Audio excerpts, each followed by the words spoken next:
무엇으로 이끄는가 라고 하는 제목으로 설교하겠습니다. 한번 제목 따라해 볼까요? 무엇으로 이끄는가. 영어 단어 lead라고 하는 단어는 이끌다라고 하는 뜻입니다. 그러므로 리더라고 하는 말은 이끄는 자죠. 그죠? 그래서 리더는 이끄는 자입니다. 그런 의미에서 저와 여러분들은 다 리더인 줄로 믿습니다. 그죠? 우리는 많은 사람을 이끈다고 해서만 리더가 아니에요. 그죠? 한 사람이라도 우리가 이끄는 사람이 있으면 그는 따르는 자의 리더가 되는 것이죠. 그죠? 우리가 자녀가 있다면 자녀에게 있어서 부모는 리더입니다. 그죠? 네. 그래서 여러분들이 누군가를 또 전도하고 있다면 그를 주님께 이끄는 자이니까 그는 영적 리더가 될 수 있는 것이죠. 자, 그러면 우리가 다 리더라고 한다면 중요한 것은 우리가 무엇으로 이끄느냐. 그 이끄는 능력을 리더십이라고 하는데 그 리더십의 도구가 무엇이냐. 한 사람이 이끄는 자, 곧 리더로서 누군가를 이끌 때 그가 사용하고 있는 리더십의 도구로서 그 도구는 무엇인가, 무엇으로 그를 이끌고 있느냐, 이것이 매우 중요하다는 것입니다. 여러분, 하나님께서 중요하게 보시는 것은 결과보다 과정인 줄로 믿습니다. 그래서 그를 이끌었느냐 이끌지 않았느냐 보다는 하나님이 중요하게 보시는 것은 무엇으로 그를 이끌었느냐, 그 과정을 중요하게 보시는 것입니다.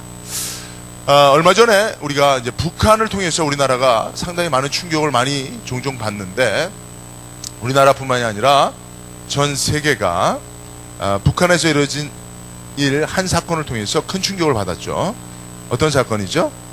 얼마 전에 있었던 이 장성택 처형 사건입니다. 그죠? 우리 사진에도 나오는데, 여러분, 장성택이가 누굽니까? 김정은의 고모부. 그죠? 고모가 있는 것도 아니에요. 한 명 있는 고모의 고모부. 고모부가 또 살아 있습니다. 그리고 김정은의 정권을 후원하는, 그죠? 김정은이죠. 김정은 정권을 후원하는 그런 실세 1인자란 말이에요. 근데 하루아침에 잡아다가 전격적으로 처형을 해버렸습니다.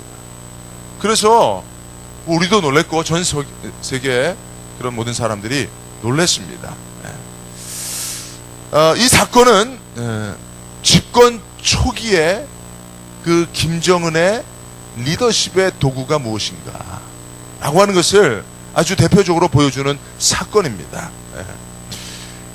김정은은 무엇으로 북한을 이끌고 있는가, 북한 주민들을 이끌고 있는가, 이 사건을 통해서 우리가 알 수 있는 것은 이 권력에서 나오는 힘, 그 힘으로 북한 주민들을 이끌고 있는 거예요. 그래서 그 힘을 과시함으로 따르는 자들에게 공포심을 조장해서 그 두려움으로 따르게 만드는 것, 바로 이 장성택 처형 사건이 가르쳐주고 있는 교훈이라고 말할 수 있습니다. 자, 오늘 우리가 읽었던 성경을 보겠습니다. 성경은 솔로몬의 집권 초기에 솔로몬이 행한 일들이 무엇인가를 기술하고 있습니다. 한마디로 말한다면 피의 숙청이다 라고 말할 수 있습니다. 우리가 알고 있는 솔로몬, 지혜의 왕이죠. 그죠? 그런데 그 솔로몬이 이스라엘의 왕으로 등극하게 된 이후에 자기가 왕으로 이스라엘을 다스리는 그 집권 초기에 무엇으로 이스라엘 백성들을 이끌었는가라고 하는 것을 보여주는 것인데, 그것이 바로 피의 숙청이었다라고 하는 것을 성경은 이야기해주고 있습니다. 25절을 보면 여호야다의 아들 브나냐를 보내매 그가 아도니아를 쳐서 죽였더라. 아도니아는 누굽니까? 자기 형이에요. 솔로몬의 형입니다. 자기 선왕 다윗의 아들입니다. 그리고 솔로몬보다 더 위에 있는 형입니다. 그 형을 쳐서 죽입니다. 34절에 보면 여호야다의 아들 브나야가 곧 올라가서 그를 쳐 죽임에 그가 광야에 있는 자기의 집에 매장되니라. 누굽니까 이거는? 누굴 죽인 거죠? 요압을 죽인 거예요. 요압은 누굽니까? 이스라엘의 군대 장관입니다. 장성택 같은 존재예요. 정권 2인자입니다. 근데 그 요압도 죽입니다. 그리고 제사장 아비아달도 파면을 시킵니다. 그리고 오늘 본문에서 우리가 읽었던 시므이까지 피해 숙청이 계속되는 것을 성경은 우리에게 가르쳐주고 있습니다. 그리고 그 결과 46절을 보니까 이에 나라가 솔로몬의 손에 견고하여지니라 라고 말하고 있습니다. 새 번역으로 보면 46절은 이렇게 번역되어 있습니다. 솔로몬은 권력을 완전히 장악하였다. 그러니까 여러분, 이 솔로몬이 집권 초기에 어떤 리더십으로 이스라엘을 이끌고 있는가를 성경이 기술하고 있는데, 그 리더십의 도구가 오늘날 북한의 집권초를 맡고 있는 김정은과 그 다를 바가 없는 거예요. 그죠? 뭐가 다릅니까? 정권 2인자를 쳐서 죽이고, 그죠? 네. 정권의 실세들을 제거하고, 자기의 적이 되는 사람들을 올무를 놓아서 함정에 빠뜨려서 죽여버리는 그런 일들을 솔로몬이, 그 지혜의 왕 솔로몬이, 다윗의 아들 솔로몬이 그렇게 자기의 정권을 유지하기 위해서 집권 초기에 이런 강력한 권력과 그 힘을 무기로 지금 나라를 이끌고 있는 것을 볼 수가 있는 것입니다. 여러분, 자, 그러면 이것을 우리에게 적용시켜 볼 때, 여러분, 우리는 어떻습니까? 우리가 다 리더라고 했죠. 그죠? 우리는 누군가에게 있어서 리더라고 말씀드렸습니다. 그러면 우리는 무엇으로 이끄는 자가 되고 있느냐? 이걸 한번 생각해 볼 필요가 있습니다. 여러분들이 이제 부모일 텐데, 부모가 아닌 분도 계시지만 부모라고 한다면, 여러분들은 여러분들의 자녀를 무엇으로, 어떤 도구로 자녀들을 이끌고 있습니까? 여러분, 최악의 리더로서 부모는 어떤 사람이냐면 아무런 도구로도 자녀를 이끌지 않는 부모예요. 그러니까 부모가 분명히 자녀에게 있어 리더입니다. 그래서 자녀를 이끌어줘야 돼요. 바른 길로 이끌어줘야 됩니다. 그런데 어떤 부모는 아무런 도구도 사용하지 않고, 리더십의 도구를 가지지 않고 자녀를 이끌지 않는 거예요. 그냥 방치해버리는 겁니다. 제가 얼마 전에도 잠깐 얘기했는데, 어느 날 차를 타고 이렇게 쭉 가는데 제가요 좀 되게 모범 운전자입니다. 베스트 드라이버예요. 스스로 얘기해서 참 부끄럽습니다만은, 실제로 그래요. 제가 운전한 이후로 한 번도 딱 한 번 사고를 했습니다. 그냥 그 처음 운전대 잡고 동네 한 바퀴 돌다가 서 있는 차를 탁 한번 부딪힌 거 외에는 이후로 한 번도 사고를 낸 적이 없습니다. 그리고 다른 사람이 와서 저를 사고 낸 것도 한 2번밖에 없어요. 그래서 저는 되게 예민합니다. 그래서 차를 타고 가다가도 인도에서 무슨 그 있으면 그거에 딱 시선이 갈 정도로, 그러니까 뭐 차도에서 일어나는 일들은 제가 방어운전을 거의 합니다.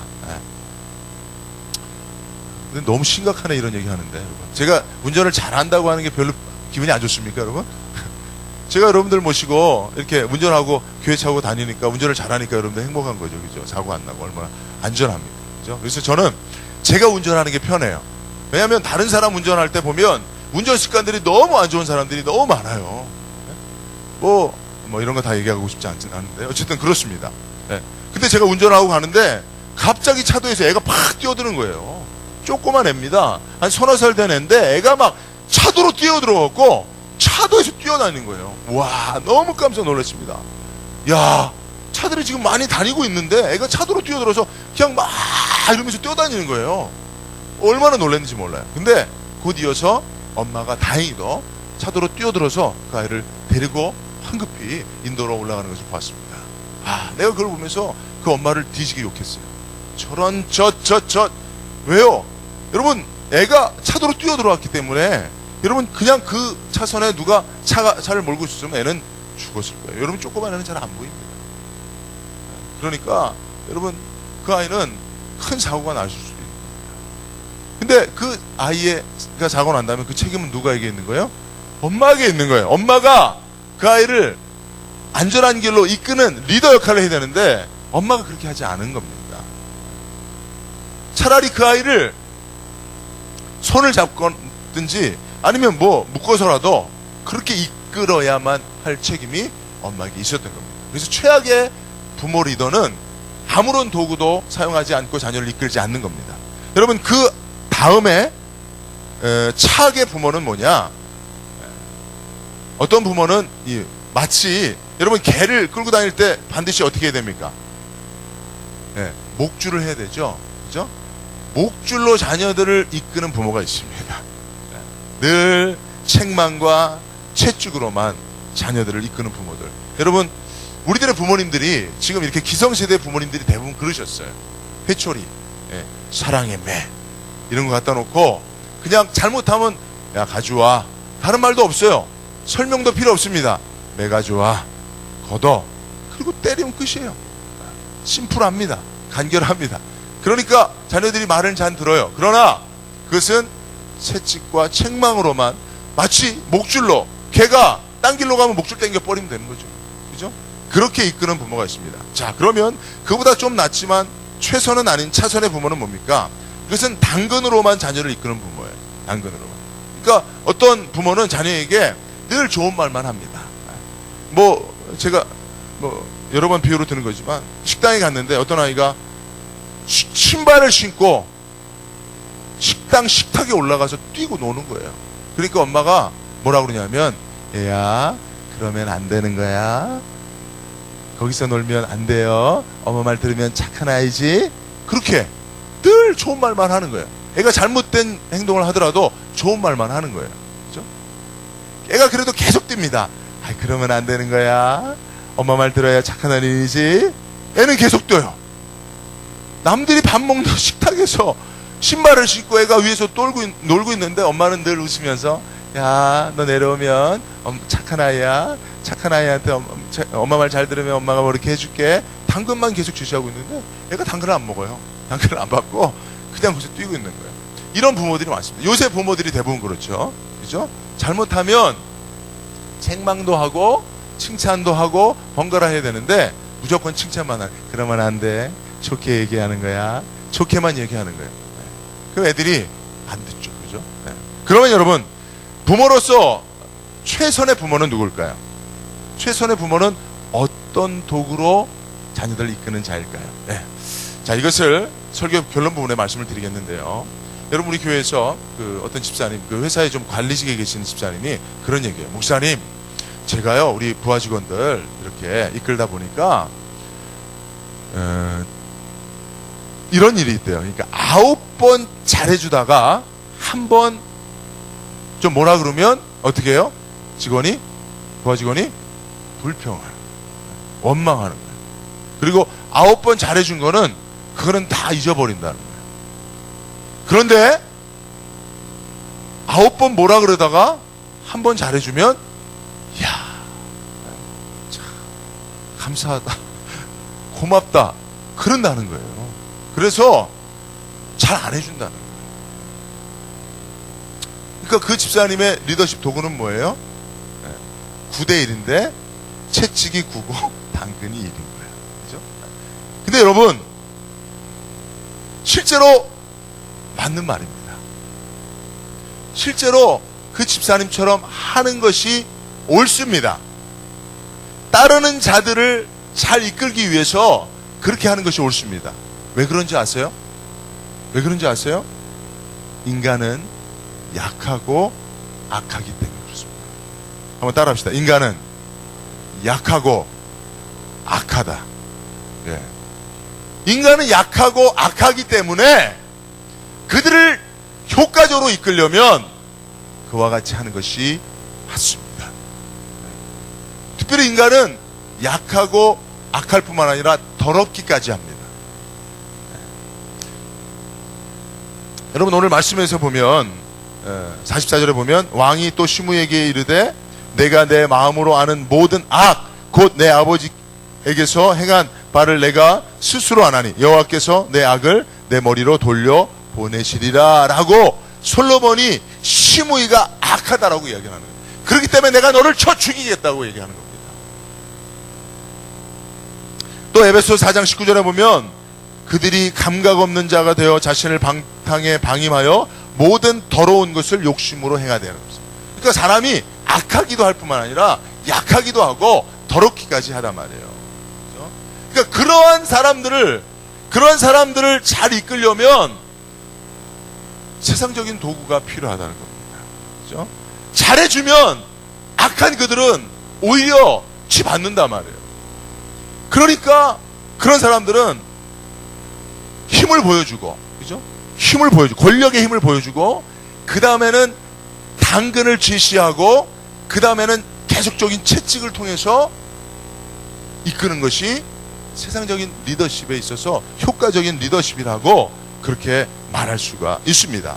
어리고 약하고 악하고 더럽고 미성숙한 사람들을 이끄는 데에는 바로 이와 같은 힘을 바탕으로 한 당근과 채찍이 효과적이라는 것입니다. 그래서 세상에서는 이런 리더십을 가지고 있는 사람들이 성공한단 말이에요. 그리고 훌륭한 리더라고 칭송을 받습니다. 여러분, 교회는 어떻습니까? 제가 이렇게 보면요, 성공한 목회자가 아닌 성장한 교회 목회자들, 여러분, 성공과 성장이 같은 말이 아닙니다. 여러분, 이것을 같은 말로 생각하면 안 돼요. 우리가 가지고 있는 이 자본주의 사회에서 우리가 가지고 있는 잘못된 개념 중에 하나가 성장이 성공이다, 이렇게 생각을 합니다. 그래서 그것은 분명히 구별되어야 됩니다. 특히 영적 세계에서는 더 그런데, 자, 다시 한번 말씀드리면 성공한 목회자가 아니라 성장한 교회 목회자들을 대부분 보면 그들의 목회자의 리더십은 카리스마적인 리더십. 여러분, 카리스마적인 리더십이라고 하는 것은 이렇게 사전적 의미가 좀 있습니다만은, 제가 지금 이야기하고 있는 리더십이라고 여러분 우리가 가정하고 얘기합시다. 그죠? 힘을 가지고, 권력을 가지고 당근과 채찍을 적절히 사용하면서 따르는 자들을 이끄는 그런 리더십을 카리스마적인 리더십이라고 해요. 그래서 성장한 교회 목사님들은 그런 리더십을 가지고 있습니다. 그래서 뭐 부교육자들을 거의 제왕처럼 부리죠. 그리고 금방 자리를 빼버려요. 어떤 목사님은 교육자 회의 하는데 자리를 빼버리는 거예요. 근데 교육자가 교육자 회의로 갔는데 자기 자리가 없어. 목사님, 제 자리가 당신 잘렸어. 자리 없어. 그냥 가. 이렇게 하신다. 어떤 목사님은 조인트를 날린다고 하고 그렇게 한다. 네. 진짜 여러분 고인이 되셨지만 우리 오카는 목사님도 얼마나 훌륭하신 목사님입니다. 근데 오카는 목사님 그 교회 부교육자 되신 분들은 오카는 목사님이 그렇게 보이는 것처럼 순하고 사랑이 많기만은 않다. 부교육자들에게는 아주 무서운 분이시라고 합니다. 당장 그만두세요 라고 하는 일들이 많았다. 저는 제가 먼저 우리 교회 부교육자들한테 그만두시라고 한 적이 한 번도 없습니다. 본인들이 알아서 그만두십니다. 네. 그러니까 여러분, 세상에서도요, 기업에서도 구조조정을 잘하는, 구조조정 잘한다는 게 뭐예요? 잘 자르는, 직원들을 잘 자르는 그런 CEO가 그렇게 좋은 리더로, 훌륭한 리더로 그렇게 칭송을 받고 있는 것을 볼 수가 있습니다. 여러분, 그러면 여러분, 우리는, 하나님을 믿는 우리들은 어떤 리더가 되어야 되느냐? 우리는 어떤 도구로 사람들을 이끄는 그런 리더가 되어야 되겠느냐? 이것이 사실은 우리들의 고민이 되어야 됩니다. 그죠? 네. 오늘 저는 이 고민을, 오늘 솔로몬이 집권 초기에 세상적 리더들이 가지고 있는, 세상의 왕들이 자기의 정권을 유지하기 위해서 사용하고 있었던 그 리더십의 도구, 권력을 바탕으로, 힘을 바탕으로 당근을 제시하고, 그 당근을 제시하는데 따라오지 않는 사람들은 가감히 채찍을 휘둘러서 도태시키는, 그래서 자기의 정권을 확립시키는 그런 리더십을 지금 보여주고 있는 겁니다. 성경에서 하나님이 세운 왕도 이런 세상적인 리더십을 가지고 정권을 유지하고 있는 이때에, 이 말씀 속에서 우리는 어떤 리더십을 가지고 따르는 자들을 이끌어야 되는가 라고 하는 것을 고민해 볼 필요가 있다는 것입니다. 저는 이런 고민을 사실은 많이 합니다. 왜냐? 저도 성장한 교회의 목회자가 되고 싶거든요. 그러면 성장한 교회 목회자들의 대부분의 리더십들이, 물론 그것만이 교회를 성장한 것은 아닙니다만은, 그러나 리더십의 형태는 대부분이 그렇단 말입니다. 대부분이 그렇다는 것입니다. 저희 동네에서도 정말 제일 크게 성장한 교회 목사님은 어떻게 인식이 됐냐면 너무 따뜻한 동네 아저씨 이미지였어요. 그것으로 저희 교회에서 성공을 했습니다. 저희 이 지역에서 성공을 했습니다.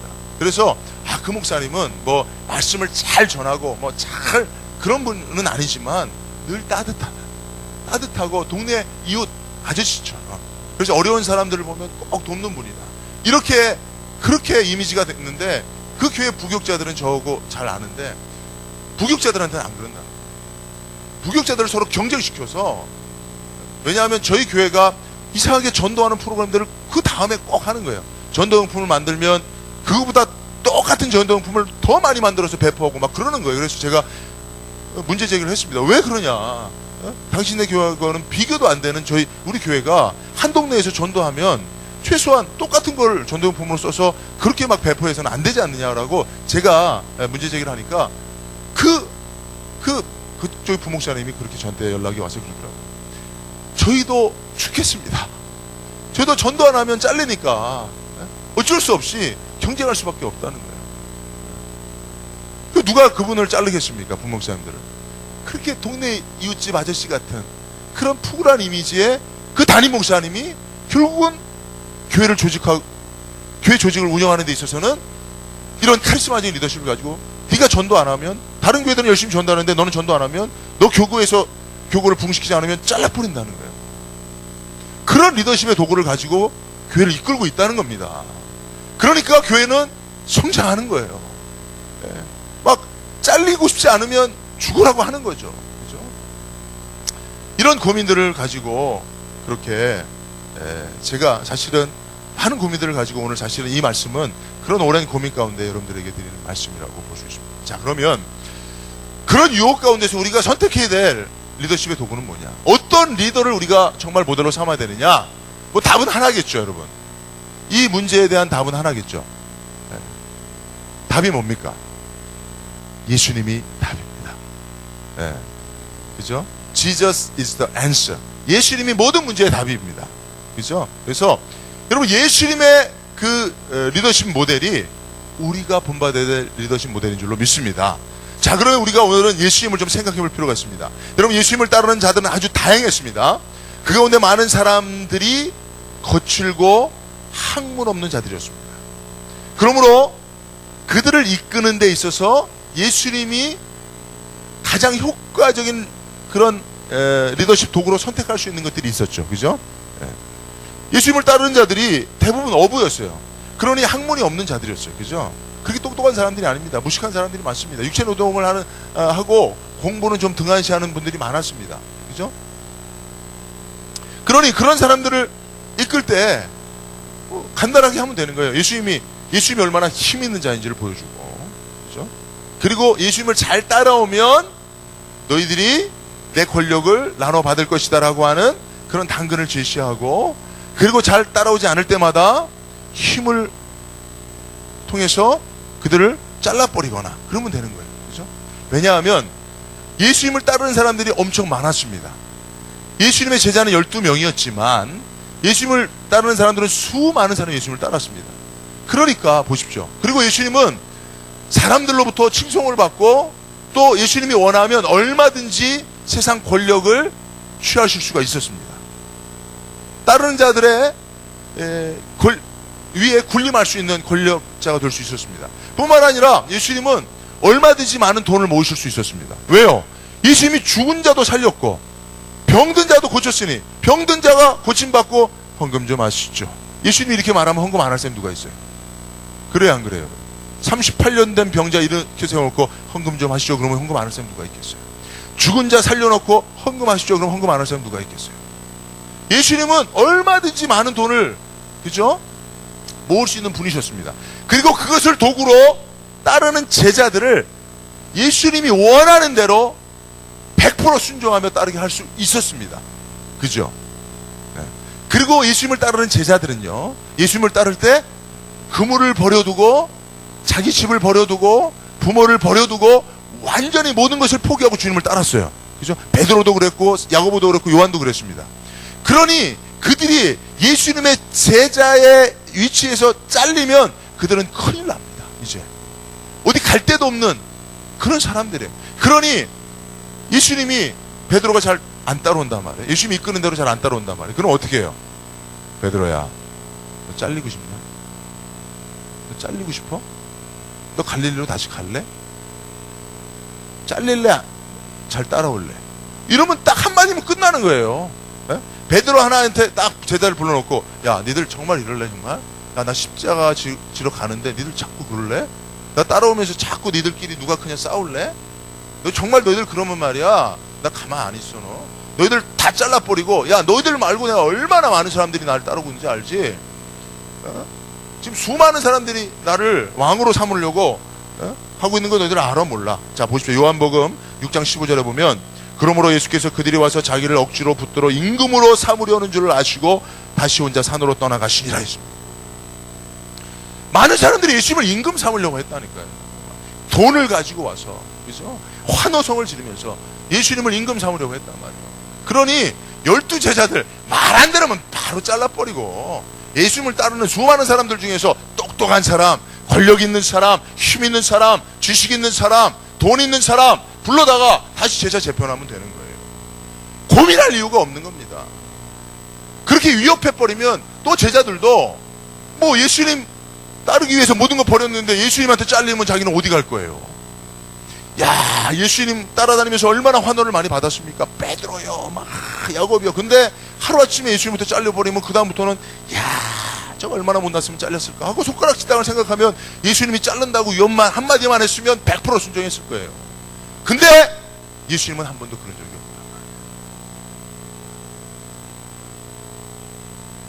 예수님은 한 번도 자신이 더 높은 권력의 위치에 서서 자기의 힘을 과시해 보려고 한 적이 없단 말이에요.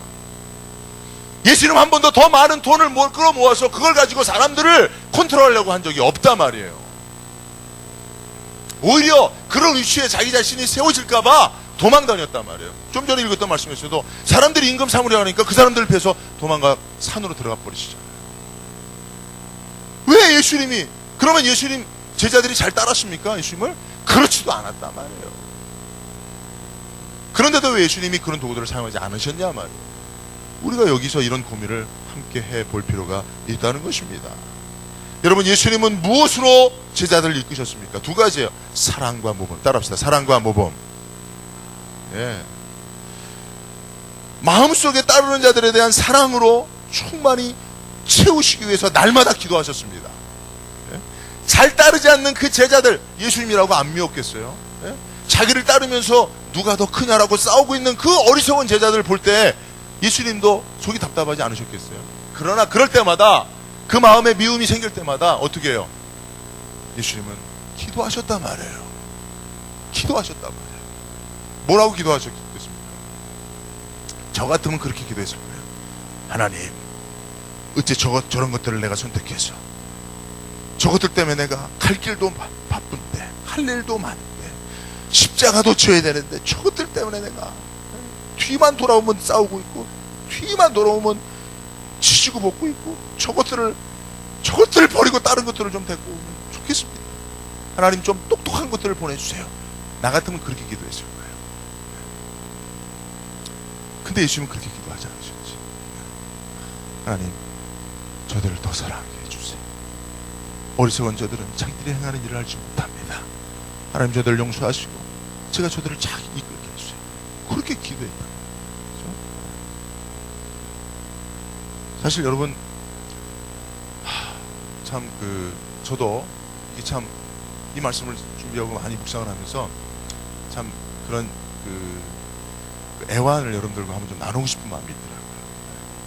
저도 이게 참 가슴 아픈 일들이 많은데, 저희도 우리 성도들이 이렇게 많지는 않잖아요.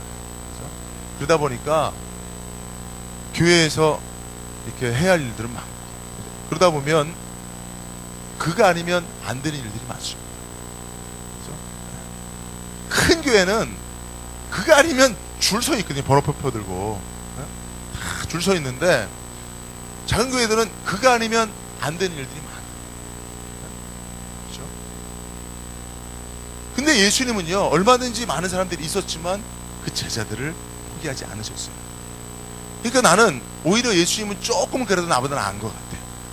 나는 그를 포기하면 다른 사람이 없으니까 포기를 못하는 거야.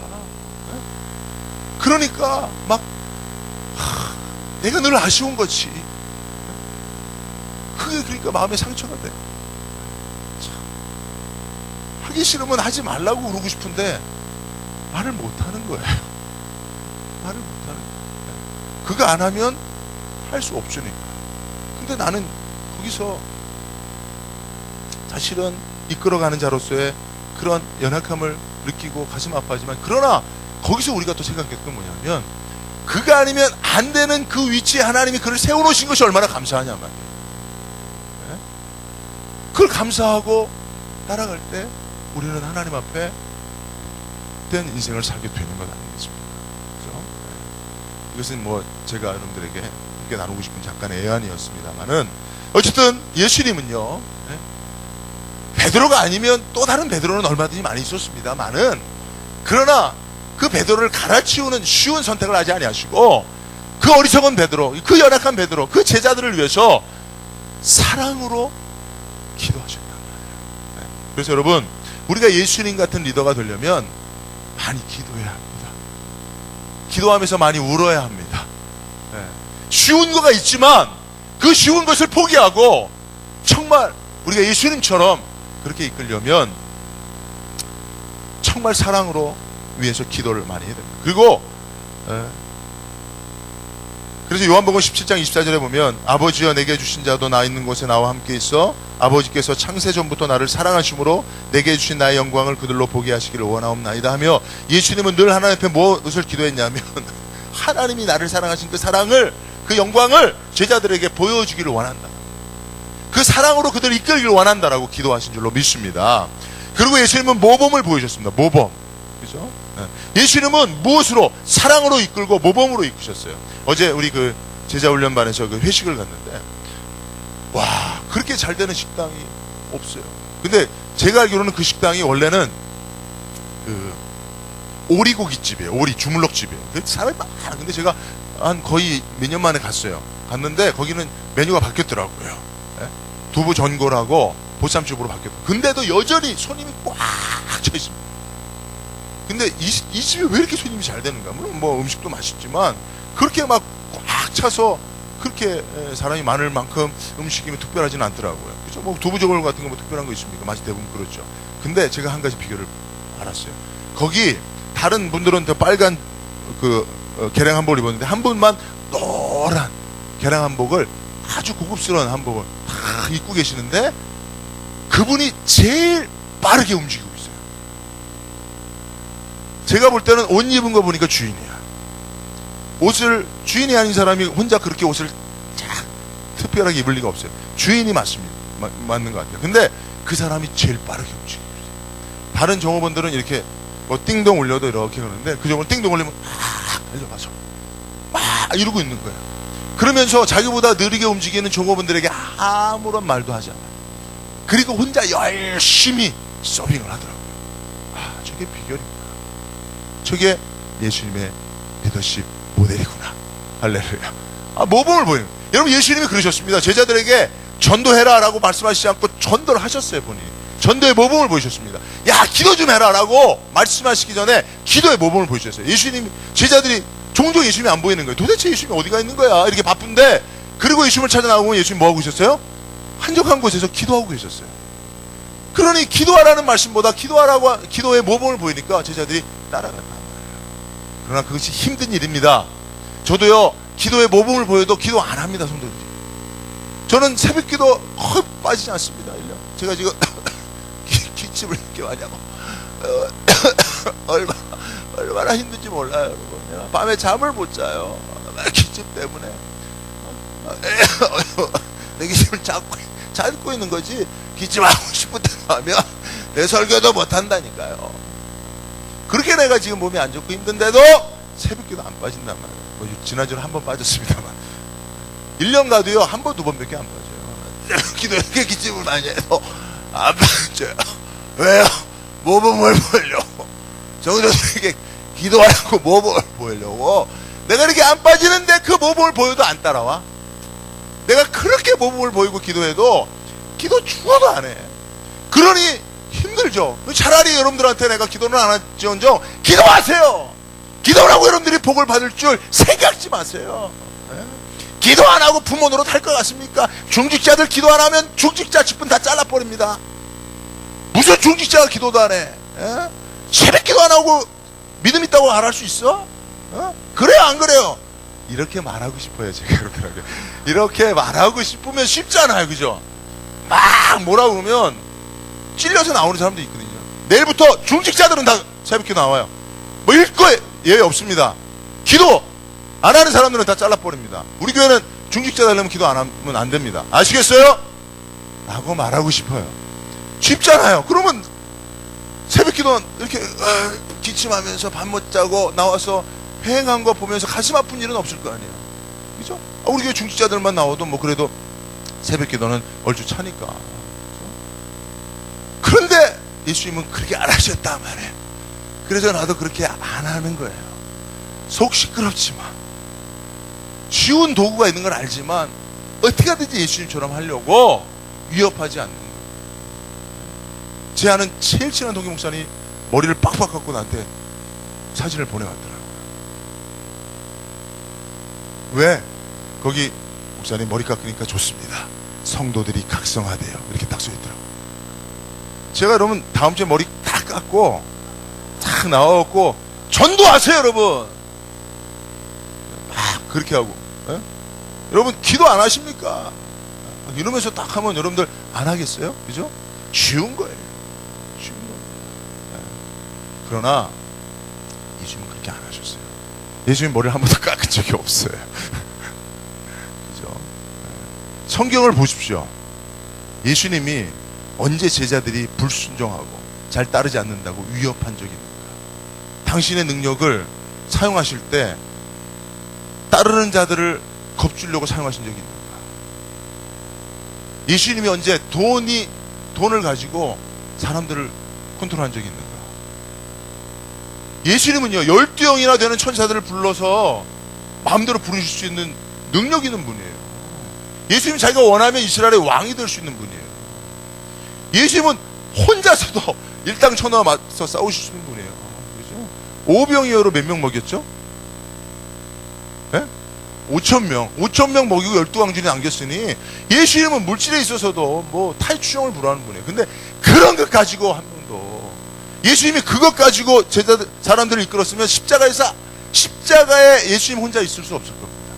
제자들이 끝까지 예수님 쫓아갔을 거고 십자가에서 외면하지 않았을 거예요. 그러나 예수님은 그렇게 하지 않으셨다는 것을, 이게 고민입니다. 예수님을 따르는 목사로서의 고민이에요. 나도 좀 막 그렇게 한번 해보고 싶은데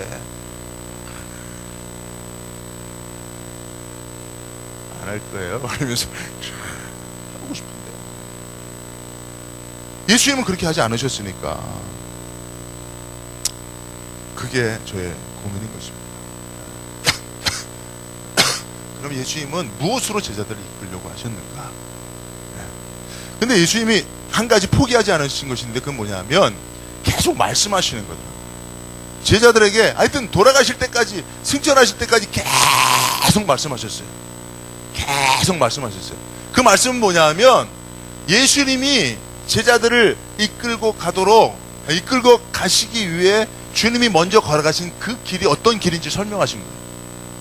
주님은 계속 그것을 포기하지 않고 제자들이 자꾸 딴 길로 가고 어긋난 길로 가고 안 가고 주저앉고 뒤돌아가더라도 주님이 그들을 힘과 권력으로, 그죠? 또는 어떤 당근을 제시하면서 끌려고 하지 않고 그들이 그런 상태로 있는 것을 주님께서 가슴 아파하시지만 계속 그들에게 다가가셔서 말씀하셨어요.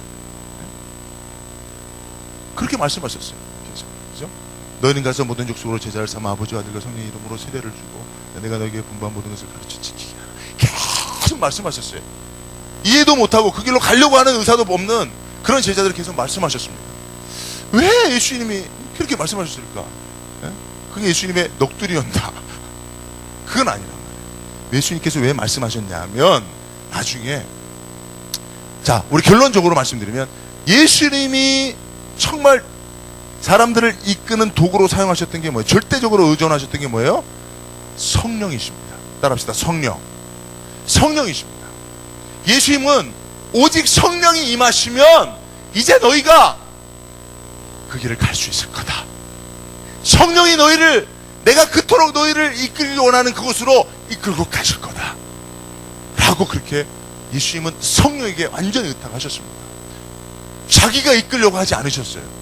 자기가 이끌 수 있는 도구들을 스스로 다 포기하시고 오히려 자기는 십자가에 죽으시고 성령이 오시면 너희를 이끌 것이다. 성령이 너희들을 이끄는 그런 분이 되실 거다. 보혜사가 되실 것이다. 그렇게 말씀하셨습니다. 그러니까 예수님은 오직 성령에게 의탁하셨습니다. 그리고 사랑하시고 모범을 보이시고 계속 그들이 가야 할 길을 말씀하셨어요. 그러나 그것으로 그들이 이끌림을 받는다고 믿지 않으셨어요. 예수님이 아무리 사랑한다고 해서 그들이 그 사랑 때문에 움직인다고 생각하지 않으셨어요. 예수님이 모범을 보인다고 제자들이 다 그 모범을 따라 사신다고 예수님 믿지 않으셨어요. 예수님이 말씀한다고 제자들이 그 말씀대로 행하실 거라고 생각하지 않으셨어요. 그래서 그것 때문에, 그들이 따르지 않는 것 때문에 예수님이 다른 도구를 선택하지 않으셨어요. 오직 하나, 성령이. 오직 성령이. 성령이 오시면 그분이 그들 안에서 내가 그들에게 이야기한 모범을 보인, 사랑을 보인 그대로 그들을 이끄실 것이니 예수님은 자기 자신을 포기하시고 그리고 성령에게 맡기셨습니다. 저도 그렇게 하려고 합니다. 그렇게 하는 것보다 이러고 싶을 때가 있을지라도 여러분 저를 위해서 기도해 주십시오. 끝까지 우리 하늘목교회는 그렇게 하려고 합니다. 성령이, 여러분들 안에 계신 성령 하나님이 여러분들을 이끌어 주시지 않으면 제가 아무리 여러분들을 위협하고 또는 축복을 이야기하고 기도하는 자에게 하나님이 축복하실 것입니다. 할렐루야. 새벽 기도는 축복이 받는 비결입니다.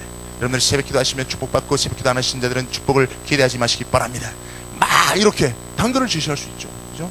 정말 여러분들 축복받기 원하시지 않습니까? 막 이러면서 그러나 그렇게 하지 않겠다는 거예요. 그렇게 하더라도 성령이 아니면, 성령이 이끄는 것이 아니면 그것은 진정한 이끌림이 아니니 진정한 영적 리더가 될 수 없으니 성령으로 맡기겠다. 네, 말씀을 드리도록 하겠습니다. 오늘 말씀이 좀 많이 길어졌네요. 여러분 노아라고 하는 영화가 있었죠. 노아라고 하는 영화. 근데 그 노아라는 영화가 사실 기독교적인 영화는 아니에요. 여러분, 그거를 기독교적인 영화라고 보고 비난하지 마십시오. 원래 기독교적인 영화가 아니니까.